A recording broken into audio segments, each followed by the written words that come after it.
Assalamualaikum warahmatullahi wabarakatuh.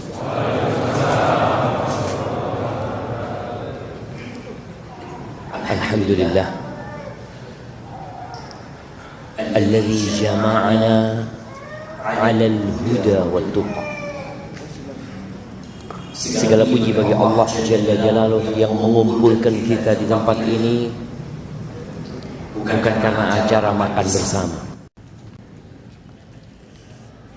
tapi kita berkumpul di tempat ini karena sama-sama dikasih hidayah sama Allah Azza wa Jalla. Sama-sama ingin menjadi insan yang bertakwa. Karena sejatinya gak ada gunanya kita beramal, tidak ada manfaatnya kita berbuat kebajikan kalau tidak dibarengi takwa. Karena innama yataqabbalullah minal muttaqin. Allah itu hanya menerima dari orang-orang yang bertakwa. Sayang kalau kita capek-capek meninggalkan kesibukan kita, datang ke rumah Allah ini namun tidak didasari takwa. Maka semoga Allah Azza wa Jalla menerima amalan kita dan mengampuni dosa-dosa kita. Nabi Ibrahim alaihissalam ketika membangun Ka'bah, apa doanya? Rabbana taqabbal minna innaka antas sami'ul alim. Nabi kekasih Allah beramal soleh yang dibangun rumah Allah, beliau mengatakan, wahai Rabb kami, terimalah dari kami, sesungguhnya engkau Maha mendengar dan Maha tahu. Maka semoga Allah Azza wa Jalla mengampuni dosa-dosa kita dan menerima amalan kita. Allahumma salli wa sallim ala abdika wa rasulika habibina wa sayyidina Muhammad wa ala alihi wa ashabihi ajma'in. Ya Allah, semoga salawat dan salam, berkah dan nikmat senantiasa engkau curahkan untuk hamba kekasihmu, untuk baginda Nabi kita Muhammad alaihi salatu wassalam, yang telah mengajarkan semua kebaikan. Beliau telah menjelaskan buat kita segala sesuatu yang dibutuhkan untuk perjalanan hidup kita menuju ke surga Allah Azza wa Jalla. Beliau manusia terindah yang pernah menginjakkan kakinya di muka bumi. Semoga kita dijadikan pengikutnya yang setia dan dimatikan di atas agama Allah. Semoga salat bersambung untuk keluarga beliau, untuk istri-istri beliau, untuk putra-putri beliau, dan untuk seluruh sahabat Nabi. Dan semoga Allah meridhai kita bersama mereka. Amma ba'd. Jamaah, siapa yang sedang seret rezekinya? Nah, Masya Allah, ada banyak yang seret rezekinya. Iya, kita jujur jamaah, jujur. Datang ke pom bensin, kok naik? Astagfirullah. Biasa dapat 1 liter, sekarang nggak sampai 1 liter. Ana baca juga bis-bis patas Bungurasih ke Jember sepi, kata dia. Kenapa orang-orang pada tidak melakukan perjalanan? Ada orang-orang yang susah, tapi nggak semuanya. Ada orang-orang yang seneng, ada yang kaya, ada yang miskin, ada yang pertengahan. Mau dibilang kaya, hampir kaya, mau dibilang miskin, yaudah miskin. Kayaknya lebih banyak yang kayak gitu, jemaah. Ada yang miskin banget, yang kita perlu datang ke tempat dia, supaya antum yang sedang kesusahan bersyukur sama Allah Azza wa Jalla. Kita tuh kalau ngelihat yang lebih kaya, yang ada tambah susah, tambah seneng, tambah susah aja. Makanya sering ana sampaikan ya, bagaimana seorang muslim itu harus dekat dengan orang miskin. Kata siapa? Kata Nabi SAW. Nabi mengatakan kepada Abu Dzar sallallahu ala nabiyina wasallam, "Ausani khalili bisab'in." Aku dikasih wasiat oleh kekasihku dengan 7 perkara. Di antaranya, ausani bihubbil masakin waddunu minhum. Aku dikasih wasiat agar aku cinta kepada orang-orang miskin dan dekat sama mereka. Bukan hanya cinta, dekat sama mereka. Datang ke rumahnya, lewat rumahnya, berbagi kepada dia. Kemudian beliau juga berwasiat kepada Abu Dzar radhiyallahu taala an, wa ausani an anzura ila man huwa asfala minni. Dan dia memberikan wasiat kepada aku agar aku melihat kepada yang di bawahku, supaya enggak susah. Karena kita lihat dunia ini tempat pamer, tempat berbangga-banggaan. I'lamu, Allah mengatakan, ketahuilah, annamal hayatud dunya la'ibun wa lahwun wa zinatun wa tafakhurun bainakum wa takathurun fil amwali wal aulad. Kehidupan dunia itu hanya permainan, hanya senda gurau. Antum lihat orang main bola, serius jamaah, dia jamaah, lari sana lari sini. Mas, iki perak dolen mas. Iya, dia serius untuk permainan, main-main untuk ibadah. Banyak yang kayak gitu jemaah. Ketika ibadah cepet-cepetan. Kehidupan dunia gitu. Wazina, perhiasan. Orang ingin berhias. Coba kita lihat. Sebagian orang itu malu kalau bajunya podo. Loh, kok podo rapiku? Dia itu tidak kepingin gitu loh. Kepingin lain, kepingin tampil lebih bagus ya, seperti itu. Dan tempat berbangga-bangga. Kenapa kita dikasih wasiat supaya dekat sama orang miskin? Supaya nggak kena penyakit berbangga-banggaan. Itu kehidupan dunia. Banyak-banyakan harta. Banyak-banyakan harta. Mau dibawa kemana? Banyak-banyakan anak. Berapa anaknya? Baru 12. Langsung down kita. Anak cuma 2, ini 12. Kita kadang-kala di grup para ustadz, ada satu mengatakan, alhamdulillah anak punya anak yang ke-17. Masya Allah. Hadhil hayat dunia. Dan kita lihat, tidak semua yang kita inginkan kita dapatkan.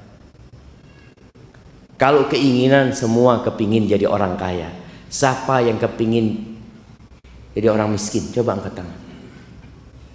Masya Allah. Kayaknya nggak ada jemaah. Yang miskin kepingin berubah, yang kaya kepingin tambah kaya. Ada orang kaya, anak kayaknya kebanyakan duitnya. Tidak ada jemaah. Yang ada, ya opo bisa nambah itu uang dia aja. Siapa yang ngatur rezeki? Apakah pemerintah Republik Indonesia mengatur rezeki rakyatnya? Tidak.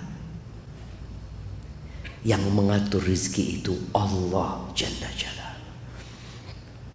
Jamaah rahimakumullah, ada yang ingin punya anak. Ini bicara rizki. Ada yang sudah punya anak kepingin nambah anak. Ada yang ingin anak laki-laki. Ya Allah, anak-anak perempuan semua Ustaz. Kapan ya punya anak laki? Cak lihat istri anak wis tuwe. Apa harus? Ada yang kepingin. Kita lihat ada orang kepingin punya anak laki-laki. Semuanya anaknya perempuan. Ada yang kepingin punya anak perempuan.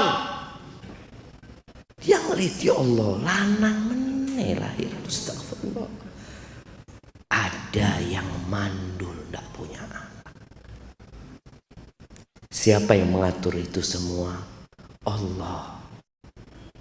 Jangan sembarangan ke dokter. Kadang kala ada yang berangkat ke dokter, oh dokter ini hebat, semua yang ke sana punya anak, sukses. Antum tahu di Amerika ada seorang dokter yang ternyata puluhan anak itu pakai spermanya dia. Dia proses bayi tabung ya. Ya namanya ada orang-orang yang nggak amanah. Dia datang, dokternya tahu ini spermanya nggak bisa membuahi. Tapi kata dokter itu aman, masuk. Oh, hamil, makasih banyak dok. Ternyata ditemukan itu pakai spermanya dia. Kita perlu berhati-hati. Ada jalan yang harus ditempuh. Di surat Asy-Syura ayat 49-50 Allah Azza wa Jalla mengatakan lillah mulkus samawati wal ardh. Milik Allah kerajaan langit dan bumi. Bumi ini kecil jemaah dibandingkan dengan yang ada di langit sana. Itu milik Allah. Yang di langit kita melihat ada miliaran bintang-bintang. Subhanallah, ana membaca penjelasan ulama ya, yang membuat ana semakin yakin dengan kebesaran Allah SWT. Langit yang 7 lapis itu ternyata transparan. Dari satu langit ke langit selanjutnya. Bintang-bintang yang kita lihat itu tidak semuanya di langit dunia ini. Sebagian ada di tempat-tempat yang tinggi sana. Dan nanti ketika orang masuk surga, itu akan dikasih seperti orang yang paling kaya di muka bumi ini 10 kali lipatnya. Kalau cuma surga itu sebesar bumi ini, tidak cukup jemaah. Anak ya Allah, apa mungkin nanti di planet-planet itu jadi surga ya? Tapi yang jelas, luasnya surga seluas langit dan bumi ini. Milik siapa semua itu? Lillah. Makanya orang kalau kena musibah apa kata dia? Inna lillah. Kita ini tidak dua apa-apa. Kita tuh milik Allah. Yakhluqu ma yasha. Allah menciptakan apa yang Allah kehendaki. Kita kadangkala kepingin punya anak ya yang kalau minum kopi lewat lehernya kelihatan. Masya Allah. Dilihat, loh kok kalau minum susu kelihatan ya. Kebalikan. Dia kepingin punya anak yang putih tapi tahu-tahu nggak putih. Mirip sopo anak itu. Allah yang menciptakan jemaah. Makanya sebagian orang berpikir saya mau cari istri yang cantik, mau memperbaiki keturunan. Ternyata anaknya melok mbay. Siapa yang mau disalahkan? Kenapa? Karena yang menciptakan itu Allah Azza wa Jalla. Lalu kata Allah, yahabu liman yasha inatha. Sebagian orang dikasih anak-anak perempuan semua. Wa yahabu liman yasha'udz dzukur. Sebaliknya, ada yang semua anaknya laki. Au yuzawwijuhum dzukranan wa inatha. Ada yang anaknya Masya Allah berpasang-pasang. Masya Allah. Ana bersyukur sama Allah, ana punya anak sekarang 6. 3 perempuan, 3 laki. Tapi ada yang anaknya 9, semuanya perempuan. Siapa yang menentukan itu? Allah. Wa yaj'alu may yasha'u aqima. Dan sebagian orang Allah jadikan mandul. Sebagian suami menyalahkan istrinya yang gak punya anak, loh, aku gak bisa berbuat apa-apa. Ya sudah ketentuan Allah. Kata Allah, innahu alimun qadir. Allah itu maha tahu dan maha kuasa. Artinya semua yang mengatur itu Allah Jalla Jalaluhu. Ahibati fillah,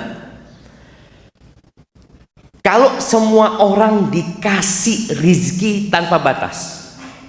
Nih kita bicara rizki sekarang. Yang seret rizkinya, yang tersendat-sendat rizkinya. Kalau semua orang itu dikasih kekayaan seperti Elon Musk, Mas Elon. Iya, dikasih harta kayak Mas Elon. Kira-kira ono sing ngaji ndak ya? Allah Azza wa Jalla mengatakan, walau basatallahu rizqa li'ibadi, di surat Asy-Syura ayat 27. Walau basatallahu rizqa li'ibadihi fil ardi li'ibadihi la baghaw fil ardi. Apabila Allah membentangkan rizki buat hamba-hambanya, pasti mereka akan membuat kerusakan, akan bertindak melampaui batas. Karena harta itu ada efek samping buruknya. La baghaw fil ardh. Terus kata Allah, walakin yunazzilu biqadarin ma yasha.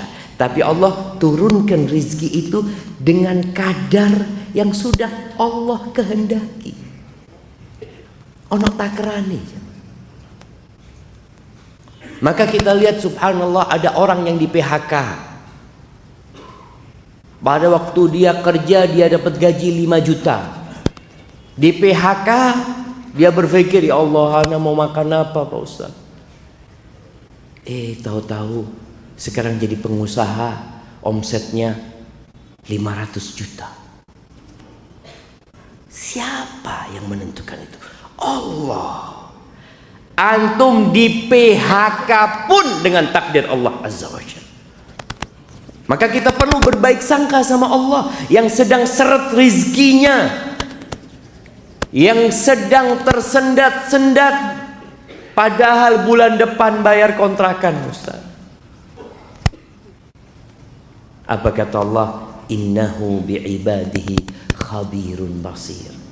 Sesungguhnya Allah itu maha melihat, maha mengetahui secara detail tentang kondisi hamba-hambanya. Allah tahu antum sedang susah. Terus ya, siapa yang kasih rizki? Allah kan. Ya udah kau minta sama Allah, datang sama Allah Azza wa Jalla. Ahibati fillah, kita perlu punya iman yang membuat hidup kita tidak menderita. Apakah orang kaya itu berbahagia? Belum tentu. Apakah orang miskin itu berbahagia? Belum tentu. Tergantung kondisi imannya. Ketika seorang beriman bahwasanya rizki itu sudah ditetapkan, ketika kita berumur 120 hari, kita waktu berumur 120 hari dikirim malaikat di perut ibunda kita, jemaah, masih janin, dikirim malaikat, dicatat ajalnya, dicatat rizkinya, dicatat dia syaqiyun au sa'id, menderita atau berbahagia, masuk surga atau masuk neraka, itu dicatat. Ketika kita tahu itu, terus tugas ana cuma berusaha. Makanya kalau cari rezeki cari istri, kalau cari rezeki cari istri. Kalau cari istri yang soleha. Yang antum kalau pulang ke rumah tidak membawa apa-apa, sang istri mengatakan innalillahi wa inna ilaihi raji'un. Loh iya, ini istri bertakwa jamaah. Ini istri bertakwa. Dia nggak marah-marah sama antum. Dia beriman kita milik Allah dan kita akan kembali kepada Allah Azza wa Jalla. Bukankah musibah ketika suami nggak bawa apa-apa? Antum jangan marah. Antum kayak anak mati aja. Enggak, Mas. Anak yakin. Pokoknya antum sudah berusaha maksimal, ya udah. Berarti kita puasa hari ini. Nabi alaihissalam kadang kala pagi kepingin sarapan, datang ke rumah istrinya. Ada yang bisa dimakan, kata Nabi SAW. Kata istrinya, ada air, cuma makanan nggak ada. Nabi mendidik istri-istrinya mengatakan, idzan ana shaim. Kalau gitu hari ini aku berpuasa. Itu jamaah. Bagaimana tatkala rezeki antum tersendat-sendat, amalan antum bertambah, pahala antum tambah banyak. Ketika antum kerja sibuk, antum kadang-kadang nggak bisa ngaji. Sejak ana di PHK, Ustaz, alhamdulillah ana selalu di soft pertama, Ustaz. Alhamdulillah, alhamdulillah jangan. Nikmat yang antum tidak merasakan itu kecuali ketika di PHK. Bayangin bagaimana Nabi alaihissalam mengatakan, "Lau ya'lamun atau lau ya'lamun nas ma fin nida was-saffil awal." Kalau orang-orang tahu pahala menjawab azan datang ke rumah Allah, ya. Kemudian pahala shaf pertama, la atauhuma walau habwan. Mereka akan mendatanginya walaupun merangkak. Merangkak jalan, berangkang. Sekarang antum bisa datang di shaf pertama. Ada sebagian kita yang nggak pernah di shaf pertama selama hidupnya. Tapi ada sebagian yang selalu di shaf pertama. Masya Allah. Dia mengatakan, alhamdulillah Ustaz, ana selalu di shaf pertama. Karena memang di masjid ana satu shaf yang sholat, Ustaz. Jadi dia itu selalu mau telat shaf pertama tetap. Kita melihat ada masjid-masjid kayak gitu jamaah. Ya Allah, enak ya kalau punya masjid yang cuma satu shaf ya. Jadi walaupun telat shaf pertama, subhanallah, itu orang-orang pada nggak ngerti pahala yang Allah berikan.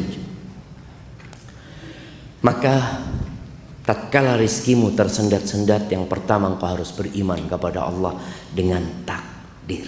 Itu salah satu rukun iman. Nggak akan sempurna iman antum.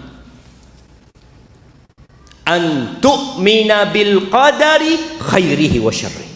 Engkau beriman dengan takdir yang baik dan yang buruk. Sebagian kita kalau sedang sukses, apa yang dia katakan? Subhanallah Ustaz ya, memang gak sia-sia usaha anak.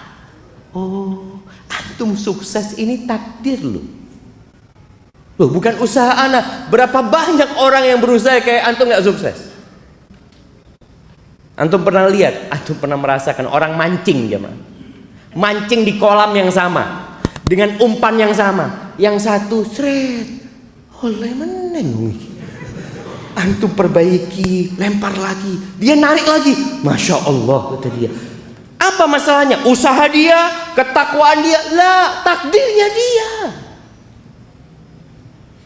Maka di sini jangan sampai antum ketika sukses antum lupa dengan takdir. Yang antum ingat usaha, perjuangan, sekolah, ilmu, pikiran. Oh enggak, itu takdir Allah kasih sama antum.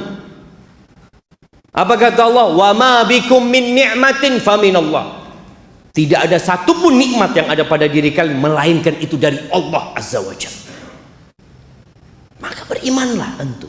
Ketika susah pun beriman. Sebagian orang kalau susah, iya, kayaknya memang takdir Ustaz. Anda kemarin sukses bukan takdir. Enggak Ustaz, itu memang Anda berjuang Ustaz. Jemaah, tolong beriman. Kita beriman bahwasanya Allah telah menetapkan segala-galanya.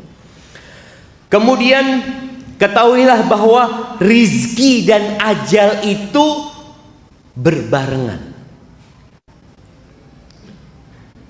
Ana izin minum dulu ya, bismillah.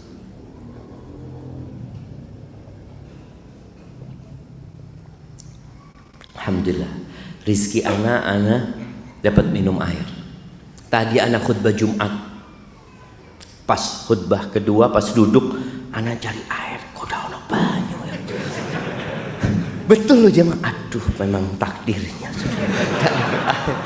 Itu takdir, itu bicara rizki jemaah. Masa anda mau marah-marah sama panitia? Enggak, sudah memang kayaknya takdirnya Ustadz nggak dapat air, sabar Ustadz. Ya. Kadang-kadang Ustadz itu perlu diingatkan. Bicara rizki dan ajal itu bersamaan. Nabi alaihi salatu wassalam pernah mengatakan, innahu laisa syai'un yuqarribukum minal jannah wa yuba'idukum 'anil nar illa qad amartukum bihi. Kata Nabi SAW, tidak ada sesuatu pun yang mendekatkan kalian ke surga dan menjauhkan kalian dari api neraka, melainkan aku sudah perintahkan kepada kalian. Walaysa syai'un yuqarribukum minan nar wa yuba'idukum minal jannah illa qad nahaitukum anhu. Dan tidak ada satupun perkara yang mendekatkan kalian ke neraka dan menjauhkan kalian dari surga, melainkan aku sudah larang kalian untuk melakukannya. Lalu beliau mengatakan, wa annar ruhal amin qad nafahatha fi ru'i. Jibril, dia telah menghembuskan di jiwaku.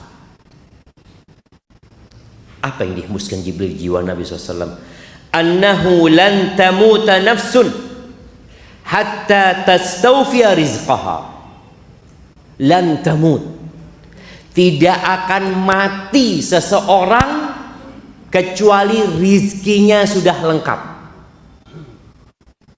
Loh Ustaz, ya apa dia mati Ustaz, ninggalkan 10 miliar Ustaz? Iya, bukan rizki dia 10 miliar itu, rizkinya dia itu sudah habis, makanya dia mati.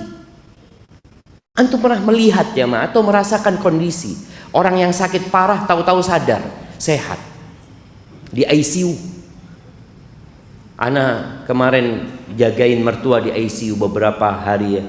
Nanti ketika kita di luar nunggunya jamaah, kalau sudah ada panggilan itu jamaah, semua yang nunggu itu diem jamaah. Sopoy, oh fulan. Kalau sudah dipanggil itu, mereka bersegera masuk ke ruang ICU. Tahu-tahu yang keluar jenazah. Allahu Akbar, mati wes. Ada kemarin yang keluar pindah kamar, seneng keluarganya pindah kamar, masya Allah, ibunya kepingin apa, kepingin ini itu, dikasih semuanya, habis gitu mati. Ada rizki yang belum nyampe kepada dia, dia harus sadar.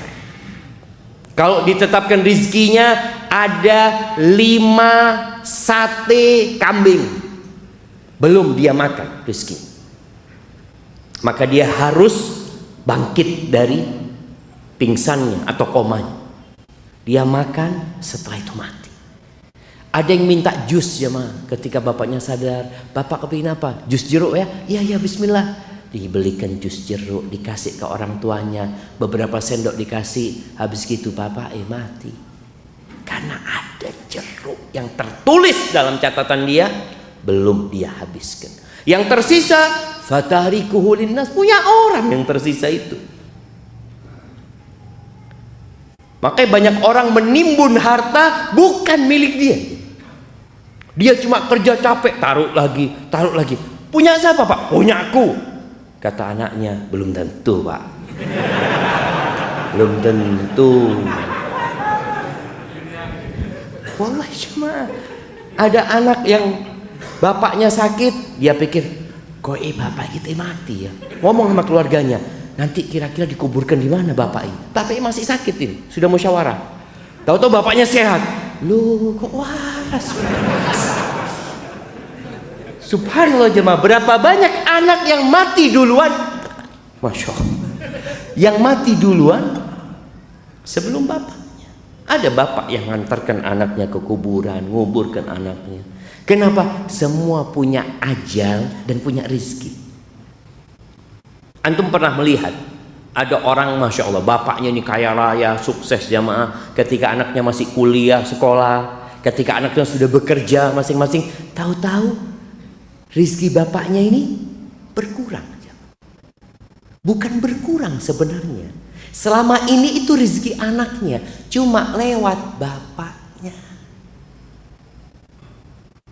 Ada kejadian di Surabaya, anda dengar cerita tuh. Ada satu orang piara anak yatim ya, sampai akhirnya anak yatim itu dinikahkan sampai besar, lalu bapaknya meninggal. Bapak asuhnya ini meninggal dunia. Dibagilah warisan, kaya raya bapaknya.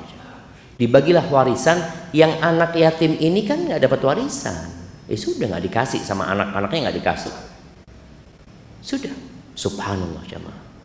Ternyata yang rizkinya banyak itu anak yatim itu. Jadi kaya raya dia. Anak-anak yang dapat warisan ini bangkrut semuanya. Supaya kita sadar, tatkala kita pegang uang banyak belum tentu rezeki kita. Ini punyanya anak, ini punyanya ini, punyanya itu. Karena semua sudah ditetapkan. Terus apa kata Nabi SAW ketika menyebutkan manusia tidak akan mati kecuali rezekinya sudah sempurna. Maka antum jangan takut. Selama kepala antum masih bergerak-gerak, berarti masih punya rezeki. Ada satu orang mengatakan, antum kalau nggak bisa makan, bertamu ke rumahnya teman. Anda punya fulus ya, datang, assalamualaikum habis isya. Kadang-kadang temennya, afwan nggak terima tamu, oh belum rizki. Datang ke rumah kawannya, subhanallah jamaah. Wallah jamaah, kalau bicara rizki ini benar-benar antum sudah ditanggung rizkinya. Kemudian kata Nabi SAW, fattaqullaha wa ajmilu fit talab. Kalau sudah antum punya keimanan, rizki ditetapkan berbarengan dengan ajal, maka berbuat baiklah dalam mencari itu rizki. Disuruh nyari sama Nabi SAW, bukan disuruh tidur. Jangan pernah berpikir karena sudah ditetapkan rizki berarti anda tinggal nunggu, Ustaz. Iya, antum tinggal nunggu tapi dengan usaha. Nabi SAW mengatakan fa'ajmilu fit talab wa la yahmilannakum istibta'ur rizq. Jangan sampai kena penyakit istibta'. Istibta' rizq itu tadi rizkinya tersendat-sendat. Ya Allah, kapan anak punya rumah ya? Kapan anak punya mobil? Kapan anak punya motor? Kapan? Dia mulai merasakan kok lambat ya. Fulan lu wis ganti meneng motore, ana belum ganti-ganti. Jangan sampai perasaan lambatnya rizki, kata Nabi SAW, antatlubuhu bima'asillah, akhirnya engkau melakukan kemaksiatan kepada Allah. Berapa banyak orang karena rizkinya lambat, lama nggak punya rumah, dia akhirnya menggunakan sistem riba, motor riba, nikah utang riba juga jamaah. Ada yang seperti itu. Jangan sampai, kata Nabi SAW. Kenapa? Fa innahu la yudraku ma indallah illa bi ta'at. Yang di sisi Allah nggak bisa diraih kecuali dengan ketaatan. Maka berapa banyak orang yang kaya raya tapi tidak mendapat manfaat dari hartanya. Nggak dapat manfaat. Antum pernah lihat tukang sayur? Ada tukang sayur di sebuah pasar ini jamaah. Dia itu buka pakai amben jamaah. Di depannya tokonya meracangnya orang kaya. Dia buka di sana. Tukang sayur pakai apa? Amben itu. Masya Allah. Tukang sayurnya berangkat umroh, tukang sayurnya berangkat haji. Yang punya toko besar nggak berangkat umroh wala haji. Yang di sisi Allah nggak bisa diraih kecuali dengan ketaatan. Berapa banyak orang nggak bisa sholat malam padahal sehat. Ini Ustaz, Masya Allah pemain bola ini Ustaz, 45 kali 2 lari di lapangan, ke masjid tak tutup-tutup. Mau ke masjid, ke kanan, ke kiri, padahal dilewati masjidnya jemaah. Yang di sisi Allah nggak bisa diraih kecuali dengan ketaatan kepada Allah. Maka jangan sampai yang merasa tersendat rizkinya, akhirnya dia ambil jalan pintas. Pikirnya supaya banyak rizkinya. Yang ada bala ketika kita mencari rizki dengan cara yang tidak Allah ridhai. Ahibati fillah, rizki itu ada 2 macam. Di dalam sebuah athar yang dinisbatkan kepada Ali bin Abi Thalib, kepada Waqi' bin Jarrah, Ali mengatakan, "I'lam ay bunayya, ketahuilah wahai ananda, anna rizqa rizqan." Rizki itu 2. Rizqun tatlubuhu wa rizqun yatlubuka. Yang satu rizki yang engkau harus mengusahakannya. Ada rizki yang memang kita mendapatkannya dengan usaha. Allah sudah tetapkan sebab-sebabnya. Tapi ada rizki yang mencarimu. Wallah jemaah, ada orang di rumah ya, duduk-duduk di rumah, ya Allah, kok kepingin martabak anak ya. Tahu-tahu tetangga, Assalamualaikum, kirim martabak. Ya Allah, itu rezeki yang mencarimu. Makanya kadangkala antum dapat pulsa nyasar. Duh, siapa kirim pulsa? Itu rezeki yang kita tidak mencari. Tapi ada satu orang jemaah, tahu-tahu masuk ke rekeningnya beberapa miliar jemaah. Langsung ditangkap KPK. Padahal dia nggak tahu, dia nggak sampai masuk lah. Dia ya ada uang masuk ke aliran dana yang tidak jelas. Tapi yang jelas ada rezeki yang mencari. Yang kita kalau bicara usaha nggak bisa diusahakan gitu. Rezeki yang mencari seperti hadiah. Rezeki yang mencari kita ya. Warisan. Antum bisa nyari warisan ya mah. Anak bapak kok miskin ya, anak mau pindah, bapak aja cari yang kaya. Gak bisa. Dan subhanallah ada orang yang ingin bapaknya panjang umur, tapi ternyata bapaknya meninggal dunia. Ada kemarin cerita kawan yang satu dapat warisan 30 M, masih SMA mungkin jemaah. Itu rizki yang mencarimu. Yang Allah Azza wa Jalla mengatakan, "Wa man yattaqillah yaj'al lahu makhrajan wa yarzuqhu min haitsu la yahtasib." Barang siapa yang bertakwa kepada Allah, maka Allah akan kasih solusi dan Allah akan kasih rizki dari arah yang tidak disangka-sangka. Antum nggak pernah membayangkan, kok bisa anda dapat uang ini, Syekh? Ana biasanya kalau sudah uang itu habis ya mah, mikir, sopo dia utang ya. Lah, kita mau nagih gitu loh jamaah. Ini uang kita. Kita datang ke rumah orang itu, dia juga nggak punya uang, nggak bisa bayar. Ngomong apa gitu? Berarti ya mungkin bukan rezeki ana. Bahkan ada yang sampai mati orang itu nggak bayar utang. Ya bukan rezeki antum sudah. Uang itu kadang-kadang. Ahibati fillah, apa kunci-kunci rizki selain usaha? Karena kebanyakan kita itu kalau bicara rizki ya usaha, melamar kerja. Ada banyak ternyata kunci-kunci rizki. Yang pertama, beristighfar, bertobat kepada Allah Azza wa Jalla. Karena di antara yang menyebabkan rizki tersendat itu dosa. Innal abda la yuhramur rizq bidzambi yusibu. Sesungguhnya hamba, kata Nabi SAW, dihalangi dari rizki gara-gara dosa yang dia lakukan. Maka antum istighfar, mohon ampun sama Allah. Keluar nanti habis sholat isya, hilang sandalana Ustaz ya. Oh ya, antum akan menyalahkan orang yang mencuri. Yang mencuri salah, Coba antum berpikir, kenapa kok sandalnya ana ya? Padahal ini lebih bagus dari punya ana. Seharusnya punya dia yang hilang itu. Mungkin salah malingnya. Tidak salah malingnya. Bener ngambil sandal antum. Dosa. Beristighfar, mohon ampun sama Allah SWT. Nabi Nuh alaihissalam mengatakan kepada kaumnya, faqultu astaghfiru rabbakum innahu kana ghaffara yursilis sama alaikum midrara wa yumdidkum bi amwal wa banin wa yaj'al lakum jannatin wa yaj'al lakum anhara. Jamaah, isya. Sudah, kita dengarkan azan dulu. Allahumma salli wa sallim ala nabiyyina Muhammad. Nah, perbanyak istighfar.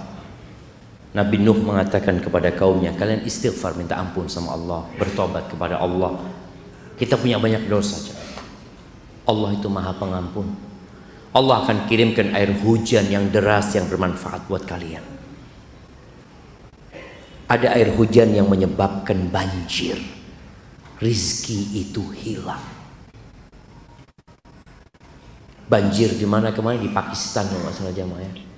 Untuk dapat melihat bagaimana rumah-rumah, hotel-hotel, mobil-mobil, sawah-sawah habis. Tapi kalau kita rajin istighfar, Allah kirim hujan yang bermanfaat. Kemudian Allah akan kasih harta. Jadi orang yang bertobat kepada Allah, mohon ampun sama Allah, wa yumdidkum bi amwal wa jannat, dikasih taman-taman, kebun-kebun, villa-villa. Wa yaj'al lakum anhar, Allah bikinkan buat kalian sungai-sungai. Allahu Akbar jemaah. Istighfar. Duduk, sekali duduk istighfar 100 kali.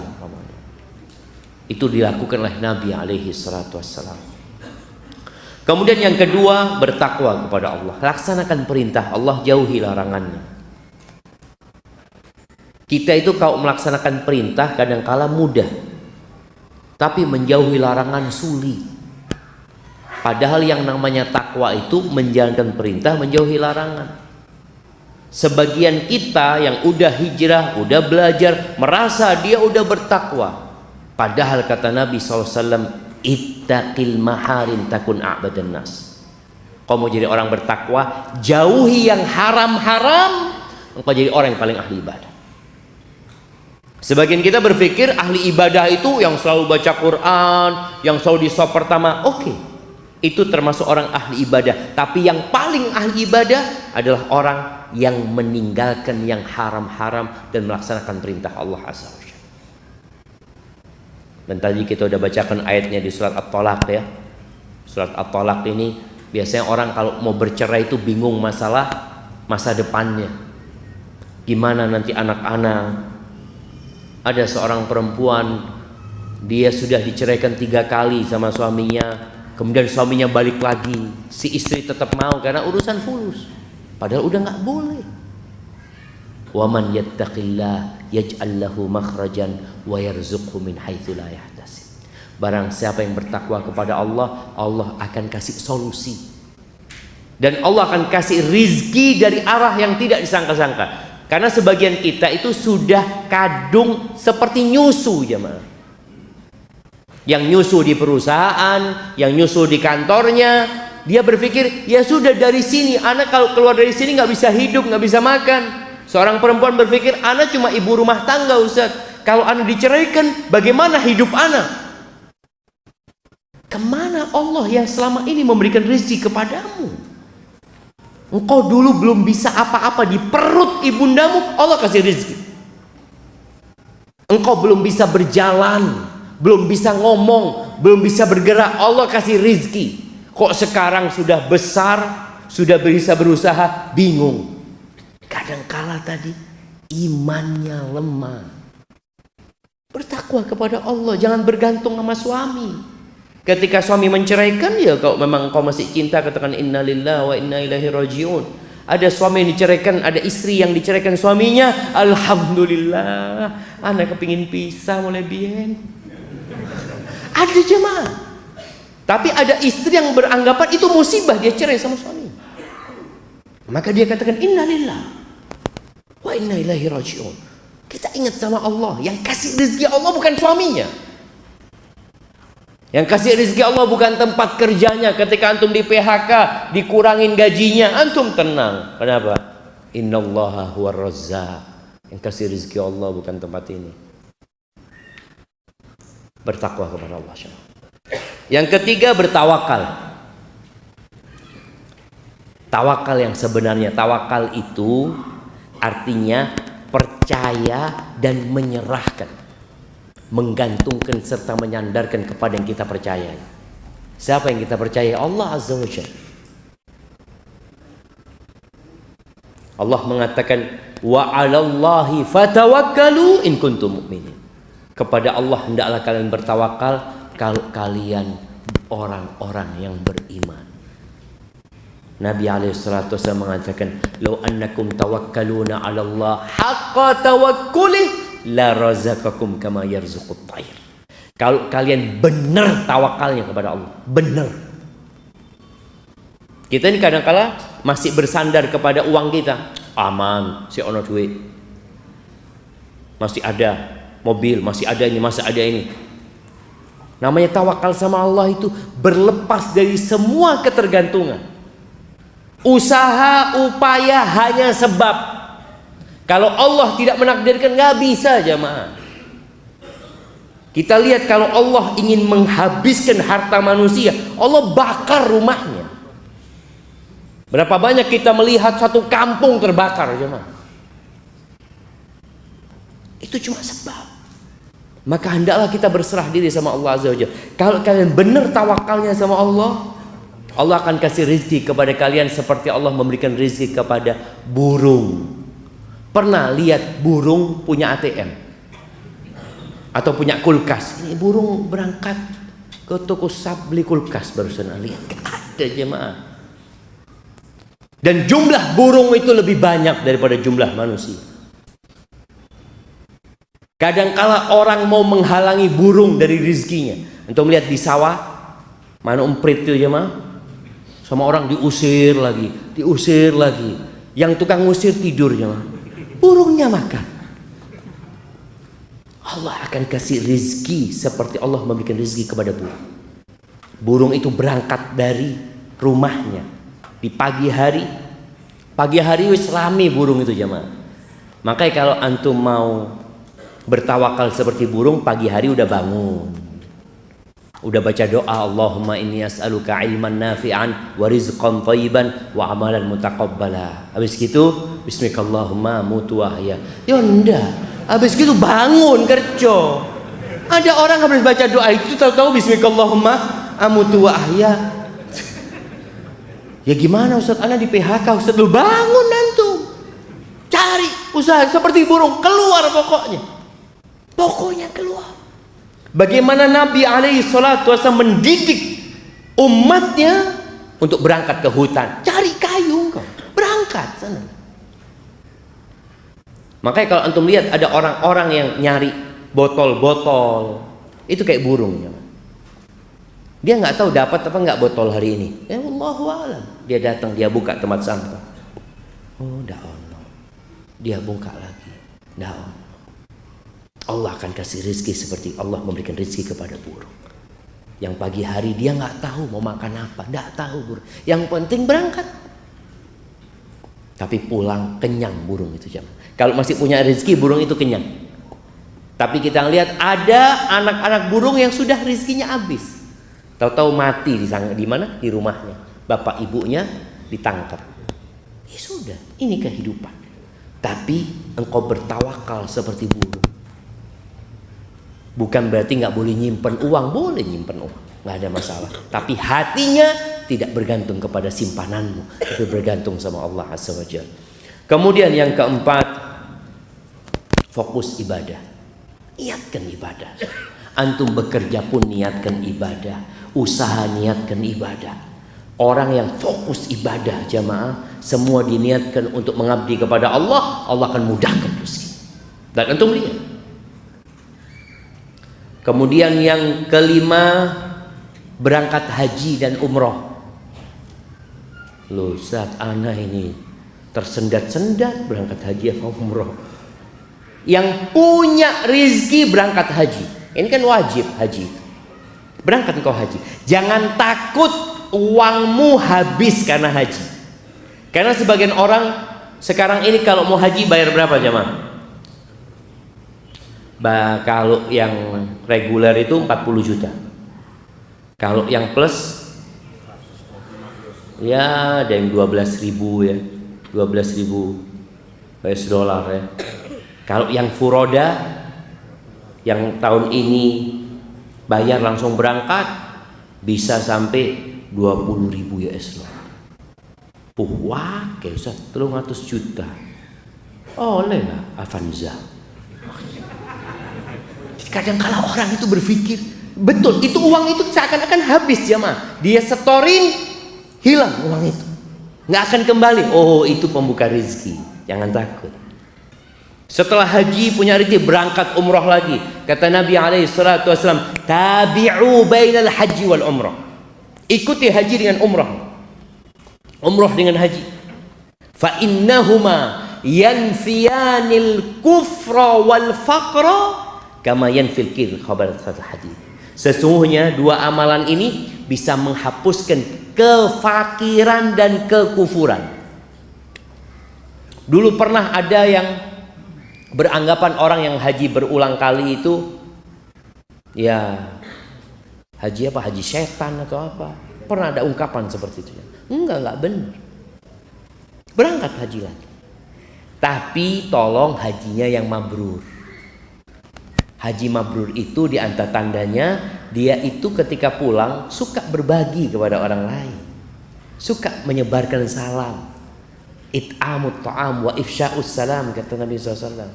Tapi kalau orang berangkat umroh, berangkat haji, tetangganya kelaparan, oh ini nggak benar ini. Haji yang benar itu menghapuskan kefakiran dan kekufuran. Ana masih ingat jemaah orang Madiun apa orang Kediri ya, ketika ana wawancarai. Ana tanya sama dia waktu itu ana jadi jadi reporter radio di Madinah itu. Ana tanya, Bapak udah berapa kali haji Bapak? Alhamdulillah Pak Ustadz 3 kali. Kalau antum lihat wajahnya, lihat pakaiannya, ya Allah, nggak pantas gitu loh jemaah. Kalau dikatakan dia orang kaya, dia ngomong Alhamdulillah sudah 3 kali Ustadz. Saya tanya, semuanya plus Bapak?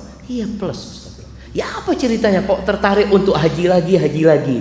Dia ngomong, ketika anak haji pertama sama istri, anak ngomong sama istri, nanti kalau kita punya rezeki, kita bangun masjid aja ya, kata dia.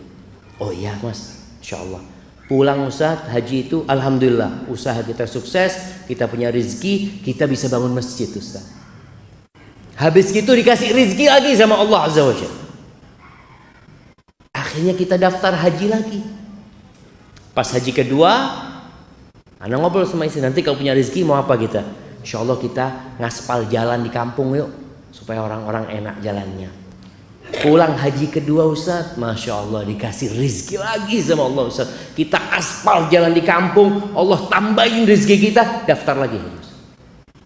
Yang ketiga kali. Itu kalau antum yakin. Tapi ada orang yang perhitungan, Ustaz, ini kalau buat modal usaha diputer, piara sapi ini mati kabeh. Kadang-kadang orang berpikir itu dia ingin uangnya bagaimana bertambah, berangkat haji tuh, berangkat. Itu termasuk pintu rizki, kata siapa? Kata Nabi alaihi salatu wassalam. Jadi jangan hanya berpikir kita keluar duit Ustaz. Kalau usaha kan masih memungkinkan akan kembali. Antum berangkat haji, antum investasi buat akhirat antum. Niatkan buat akhirat, tentunya dihapuskan dosa ya. Insya Allah rezekinya ditambah sama Allah. Kemudian yang keenam, silaturahim. Udah tahu tuh kita hadisnya, man ahabba an yubsatalahu fi rizqihi wa yunsa'lahu fi atharih falyasir rahimah. Yang ingin diluaskan rezekinya, yang ingin rezekinya nggak tersendat-sendat, nggak seret, silaturahim. Yang ingin dipanjangkan umurnya, silaturahim. Apa silaturahim itu? Silaturahim itu, jemaah, apa silaturahim? Nah, siapa yang tahu? Nah, hubungan, ya menghubungkan keluarga. Ada hadiahnya jemaah. Oh, no masjid ya jemaah. Seakan masjid ya jemaah. Didoakan, mungkin kurang silaturahim masjidnya. Nah, silaturahim itu seperti disebutkan Bapak tadi, menyambung atau berbuat baik sama kerabat. Berbuat baik sama kerabat kita, bukan sama sahib. Ada yang namanya al-ukhuwah al-islamiyah, kita saudara sesama umat Islam. Tapi ada al-rahim, al-arham, itu kerabat kita yang satu mbah, satu kakek. Antum coba cari, anak ini sudah lama nggak ke paman ana umpamanya. Anak ini sudah lama nggak ketemu sepupu ana, wala WA dia, wala apa, silaturahim. Malam ini yang belum punya grup WA, bikin grup WA. Grup WA satu kakek, dari bapak, dari ibu. Gunakan itu kesempatan untuk berbuat baik sama kerabat kita. Walaupun cuma assalamualaikum. Masya Allah. Anak punya grup ini kadang-kala anak punya paman itu subuh-subuh cuma tulis apa? Assalamualaikum, subuh. Masya Allah. Anak lihat ya Allah ya. Paman anak kirim itu dan gunakan itu ya. Waktunya tanya jawab. Si turung mari ya. Urusan rezeki seret ini. Iya, bentar lagi tanya jawab 5 menit lagi jamaah tanya jawab. Nah, silaturahim berbuat baik sama kerabat. Antum cari tahu sebagian orang ini yang merantau ya ke Surabaya, di antara pintu rezeki itu merantau jamaah. Merantau, betul. Yang merantau ke sini jangan lupa sama yang di kampung. Ustaz, bapak anak ibu anak sudah habis, sudah meninggal dunia Ustaz. Ya sudah, antum berangkat ke kampung, nyambangi paman-paman, keponakan-keponakan, sepupu-sepupu, sambangi mereka, ketemu sama mereka, lihat kondisi mereka. Oh, yang ini butuh bantuan, yang ini kayaknya perlu biaya sekolah. Itu penting jamaah, membuka pintu rezeki dan menambah waktu kita. Kebanyakan orang di kota besar itu nggak silaturahim. Apa penyebabnya? Nggak punya waktu. Nggak punya waktu Ustaz, sibuk anda bekerja. Antum kepingin punya tambahan waktu, silaturahim, ditambah waktu. Dan alhamdulillah kalau bicara berbagi sekarang bisa kirim, telepon aja bisa langsung dikirim jamaah. Sekarang antum dari sini tinggal pesan dikirim, masya Allah, ada kemudahan.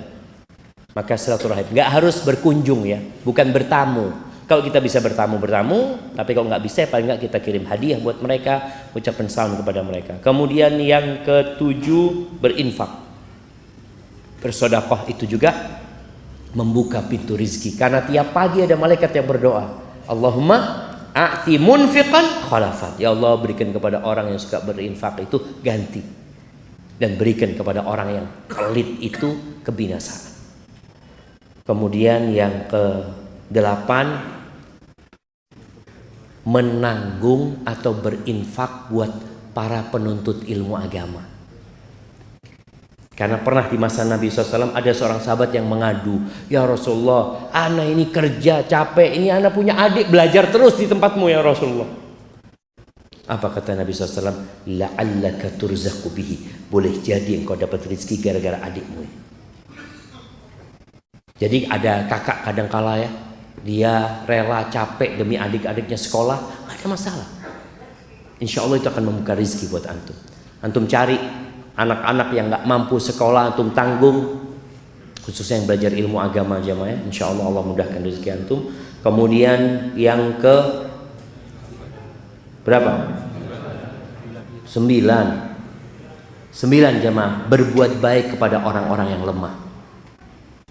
Kata Nabi SAW, hal tunsaruna wa turzaquna illa bidu'afaikum. Apakah kalian dikasih rizki, dikasih pertolongan sama Allah, melainkan gara-gara orang-orang yang lemah di antara kalian.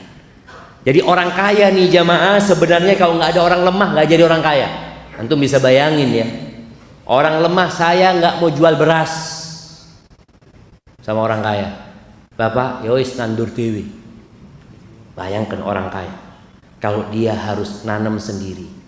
Yang piara ayam nggak akan berikan kepada orang kaya. Antum lihat yang piara ayam siapa? Orang-orang miskin jamaah. Yang kerja bersih-bersih sampah siapa? Orang-orang miskin. Negeri ini bisa bersih karena banyak orang miskin. Kita masih bisa terus menanam, bisa makan juga karena banyak orang-orang miskin. maka berbuat baiklah kepada mereka. Kalian dikasih rezeki gara-gara mereka. Kemudian yang terakhir, berhijrah. Yang punya kesulitan di kampungnya, di tempatnya, silahkan dia pindah ke tempat lain yang lebih baik ya, untuk menuntut ilmu yang agamanya lebih baik. Jangan takut antum berpikir nanti ana makan apa di sana. Kalau niat antum benar, Allah akan mudahkan rezeki buat kalian. Yang penting niatnya lillahi ta'ala. Barakallahu fiik. Kita mungkin masuk ke sesi tanya jawab jamaah.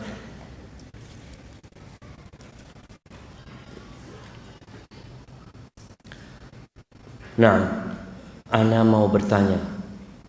Dulu ana terjebak dalam dosa pacaran. Kemudian ana ingin berhenti dari dosa tersebut dan ana menikah dengan pacar ana. Tapi secara agama, dikarenakan istri ana masih kuliah semester akhir. Insya Allah ana nanti akan nikah secara negara setelah istri ana selesai kuliah. Pertanyaan ana, Ustadz, bagaimana cara tobat yang benar terhadap dosa ana dahulu? Iya, jemaah, banyak dosa yang menjadi penutup rezeki kita. Ada orang yang kasih rezeki sama Allah terus padahal dia berbuat dosa, itu namanya istidraj. Agar dia nggak bertobat dan mati dalam kondisi melakukan dosa. Alhamdulillah antum bertobat kepada Allah. Caranya bagaimana? Yang pertama, antum harus menyesali, meninggalkan perbuat dosa itu dan bertekad untuk tidak mengulangi. Lalu perbanyak amal soleh. Perbanyak amal soleh. Insya Allah dengan cara seperti itu semoga Allah mengampuni dosa-dosa antum. Bagaimana status pernikahan ana? Kalau secara agama, kalau pernikahan itu sah secara agama, dinikahkan oleh walinya, ada 2 saksi, ada mahar, ada ijab qabul, insya Allah sah secara agama, nggak ada masalah. Tinggal yang berkaitan dengan catatan negara ya, karena itu harus dilakukan di KUA umpamanya. Terus nikah ini mudah, jangan dibikin ruwet. Nikah itu nggak harus di gedung, nggak harus ngundang orang banyak. Walimah sunnah, nggak wajib. Antum punya rezeki, masya Allah. Kemarin pandemi itu, masya Allah jemaah, ada orang yang menikah yang hadir cuma 30 orang. Itu pun kasih nasi kotak. Alhamdulillah. Itu bisa kita lanjutkan sekarang. Jadi nikah, antum kalau nasi kotak nggak usah terlalu Ustaz nasi kotak. Ana sate Madura aja Ustaz. Iya, pulang dari masjid isya, ayo jamaah ke rumah ana. Walimah, ada sate, fadol sate. Cukup jamaah. Kita jangan mempersulit diri kita sendiri dengan hal-hal yang tidak penting, yang kadang-kala hanya untuk berbangga-banggaan. Dulu itu kalau nikah nggak ada souvenir jamaah. Sekarang antum lihat harus ada souvenirnya. Kalau nggak ada souvenirnya nggak enak sama tetangga. Apalagi kalau pulang harus ngasih apa? Besek ya. Kasih besek, kasih berkat ke orang-orang itu. Kalau antum mampu silahkan, tapi nggak mampu jangan memberatkan diri. Oh apa kata orang? Biar orang berbicara. Daripada antum harus berhutang, akhirnya susah. Malam pertama ini ada malam pertama istri ini ngelihat suami ini ngelihat istrinya, Mas apa oh mas katanya, mikiri utang nih gara-gara kawin di awakmu. Itu kan kesian jamaah. Jadi jangan sampai gitu, jangan sampai. Tadi antum menikah, kalau mau ke KUA secara negara datang. Kita mau nikah resmi, cuma walimanya ditunda nanti kalau punya rezeki, nggak apa-apa. Walimanya ditunda kalau punya rezeki. Jadi nggak harus walimah itu berbarengan. Ada yang nikahnya tahun ini, walimahnya tahun depan. Dilihat, loh kok sudah punya anak kata dia antum. Iya kita nikah udah tahun lalu sebenarnya, cuma kita ingin walimah sekarang. Nggak apa-apa jemaah, nggak apa. Ini pertanyaan kedua. Masya Allah, anak cuma dikasih jatah 3 pertanyaan. Ini pertanyaan terakhir berarti.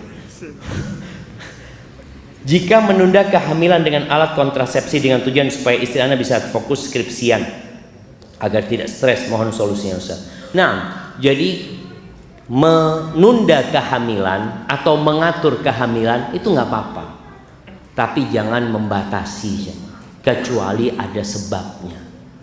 Ada orang enggak, anak 2 anak cukup. Pak Harto berapa anaknya? Berapa Pak Harto anaknya? 5. Betul jemaah. Bung Karno berapa anaknya? Banyak mereka jemaah. Udah ada masalah rezekinya masing-masing. Jadi orang kadang-kala berpikir 2 anak cukup. Kenapa Ustaz? Kalau banyak anaknya gimana sekolahnya nanti? Ini ada orang anaknya lahir, ya Allah, ya oh boleh kuliah gue, anak gaji 2 juta. Ini baru lahir, nanti dia punya rizki sendiri dan tidak makan rizki bapaknya. Kata Allah, nahnu narzuquhum wa iyyakum. Allah mengatakan, kami kasih rizki kepada anak-anak kalian dan kepada kalian juga. Supaya jangan sampai orang tua ini terbebani jemaah. Ketika dia mikir, sampai ada yang menggugurkan jemaah. Ketika ya Allah Ustaz, anak belum siap punya anak Ustaz. Kenapa? Anak masih ngontrak rumah Ustaz. Terus kau lahir, wallahi jemaah antum tahu. Lihatlah, bukan cuma anak, antum semua merasakan. Ketika antum bujangan, antum punya apa? Ketika antum menikah, ada orang yang bujangan nggak punya mobil, rumah ngontrak. Setelah menikah, alhamdulillah punya rumah. Setelah punya anak, punya mobil. Subhanallah, anak itu bawa rizkinya sendiri. Maka jangan pernah takut. Insyaallah. Habis sudah pertanyaannya jemaah. Tapi jemaah afan jemaah, karena memang anda dikasih batasan pertanyaannya cuma 3. Yang sudah bertanya belum dijawab, jangan khawatir.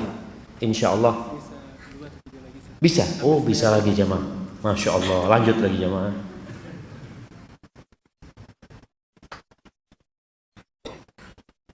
Bukankah kita diperintahkan untuk punya banyak anak? Punya anak banyak? Iya jemaah. Bismillah.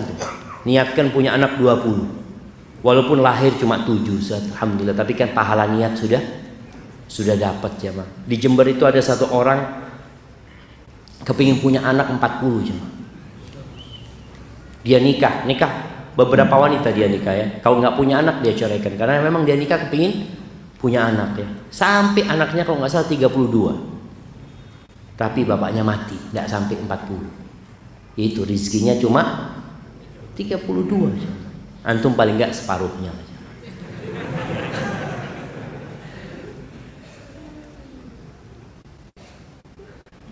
Bagaimana sikap kita ketika takhayul khurafat di masyarakat benar-benar terjadi, namun kita disalahkan ketika kita tidak mengikuti atau tidak mengikuti mereka. Jamaah, ini berkaitan dengan rizki. Banyak ya tempat-tempat yang diyakini bisa memudahkan rizki. Ada yang di gunung ya, gunung apa? Gunung Kawi ya, Alas Purwo. Ada tempat-tempat, ada yang modelnya di mana? Di lautan. Mereka supaya rezekinya lancar, dia potong sapi, melarungkan kepala sapi. Coba sebelum melakukan itu, orang-orang kita ajak berpikir, apakah memang Allah meminta kita melakukan itu apa tidak? Kalau itu hanya inisiatif kita, apakah inisiatif kita sesuai dengan yang diajarkan Allah dan Rasulnya? Apa tidak? Kalau tidak, tinggalkan jamaah. Karena sebagian berpikir, kalau kita tidak melakukan ritual ini, ikannya jadi sedikit Pak Ustaz. Loh, yang ngasih makan ikan itu siapa? Allah Azza wa Jalla. Minta sama Allah. Jangan sampai kita melakukan hal-hal yang tidak disyariatkan. Kadang-kala kita terpaksa mengikutinya, kita tinggalkan, kita minta maaf ya ma. Kita akan dicap sebagai orang yang tidak sosial kadang-kala dengan mereka. Betul. Ya, kita minta maaf. Laksanakan yang diperintahkan. Berbuat baik kepada tetangga, nolong tetangga yang susah. Ketika ada acara-acara yang tidak sesuai dengan syariat, antum minta maaf. Insya Allah masyarakat akan memaklumi antum. Tapi kalau antum yang sunnah nggak dijalani, menutup diri, nggak pernah berinteraksi dengan masyarakat, nggak pernah membantu tetangga, maka antum akan disalahkan sama masyarakat. Maka tolong berbuat baiklah kepada tetangga. Insya Allah tetangga akan memaklumi antum. Antum kalau katakan, afwan, anda nggak bisa ikut acara yang seperti ini, minta maaf. Kalau acara-acara yang lainnya, insya Allah anda ikut. Insya Allah dimaklumi sama masyarakat jemaah. Barakallahu fikum. Tapi ini kayaknya pertanyaan terakhir. Ustaz, ana sudah bekerja, insya Allah tetap. Namun ana masih takut untuk menikah karena takut kekurangan. Banyak suami istri cerai karena faktor ekonomi. Mohon nasihatnya. Jamaah, orang menikah itu nggak harus punya kerjaan tetap, tapi harus tetap bekerja. Faham kan tuh? Jadi kadang-kala orang tua ini mau menerima menantu, ditanya, kamu kerja apa? Kalau kerjanya dia mengatakan, anak kerjanya serabutan. Waduh, repot ini anakku kalau dapat ini. Boleh jadi yang punya pekerjaan tetap di PHK. Berapa banyak yang sudah sukses bangkrut? Kalau cari menantu yang semangat bekerja. Bukan punya pekerjaan tetap, artinya dia tetap bekerja. Tentunya orang itu yang agamanya baik dan akhlaknya mulia. Kalau dikatakan di sini takut menikah karena takut kekurangan, Allah Azza wa Jalla di antara yang membuka pintu rezeki ini menikah, jemaah. Allah mengatakan wa ankihul ayama minkum was-salihina min ibadikum wa imaikum iyakunu fuqara yughnihumullah min fadlih. Kalian nikahkan tuh. Ya, yang perempuan-perempuan yang jomblo-jomblo, baik itu perempuan, baik itu laki-laki, nikahkan. Kalau mereka fakir, Allah yang akan kasih dari karunia-Nya. Allah.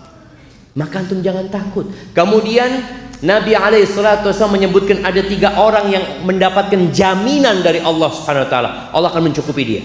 Salah satunya wanakih lil afaf, orang yang menikah untuk menjaga kehormatan dirinya, bukan menikah karena berzina. Banyak orang menikah karena takut aib, bukan, tapi dia menikah karena untuk menjaga kehormatan dirinya.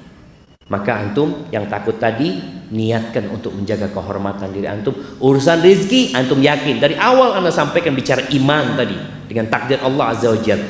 Istri antum tidak makan rizki antum, anak antum tidak makan rizki antum, terus yang dimakan rizki mereka, sendiri.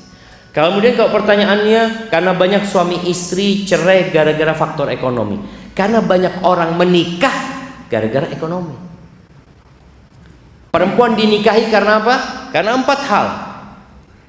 Karena kaya, karena cantik, karena bangsawan, yang keempat karena agamanya. Nabi menyebutkan agamanya alaihi salatu wasallam terakhir, karena kadang-kadang agama ini diabaikan sama orang jemaah. Maka Nabi mengingatkan, fadfar bidzatid din taribat yada. Beruntunglah engkau kalau dapat perempuan yang agamanya baik. Selamat engkau hidupmu. Maka di sini kalau antum takut perceraian gara-gara ekonomi, cari perempuan yang agamanya baik dan akhlaknya mulia, yang dia menikahimu bukan karena harta juga. Perempuan itu dengan kecantikannya bisa dapat laki-laki yang kaya. Laki-laki yang kaya walaupun tidak ganteng bisa dapat wanita cantik. Kalau ini yang jadi dasar pernikahan, maka tatkala ada masalah ekonomi, mereka akan bercerai. Si istri ngelihat suaminya, aduh kayaknya susah, sudah gugat cerai dia. Makanya banyak wanita ya, anak kesian juga ini, mudah-mudahan fenomena ini tidak banyak terjadi ya. Banyak wanita itu merantau jemaah ke luar negeri, ke Malaysia ya, mungkin ke negeri-negeri yang lainnya, ke Arab Saudi, ke Dubai. Gara-gara faktor ekonomi, suaminya nggak tanggung jawab, malas bekerja. Karena dia ketika menikah dulu, coba niatnya engkau apa menikah, kemudian apakah kriteria calon suamimu sesuai dengan yang diperintahkan Nabi SAW? Apakah mau-maumu? Kadang-kadang maunya dia punya suami nggak sholat, punya suami nggak tanggung jawab, hanya dulu karena ngelihat tampan mau menikah dengan dia. Maka hendaklah bertobat kepada Allah Azza wa Jalla. Ingat para suami, engkau yang punya kewajiban memberikan nafkah. Kerja semaksimal mungkin, niatkan untuk memberikan nafkah, dan ketika engkau niat itu, insya Allah engkau fi sabilillah, di jalan Allah Subhanahu wa taala. Hadza wallahu a'lam bishawab. Yang benar dari Allah, yang salah dari diri anda pribadi. Allah dan Rasulnya terbebaskan dari kesalahan itu. Subhanakallahumma wa bihamdika asyhadu an la ilaha illa anta astaghfiruka wa atubu ilaik. Wassalamualaikum warahmatullahi wabarakatuh.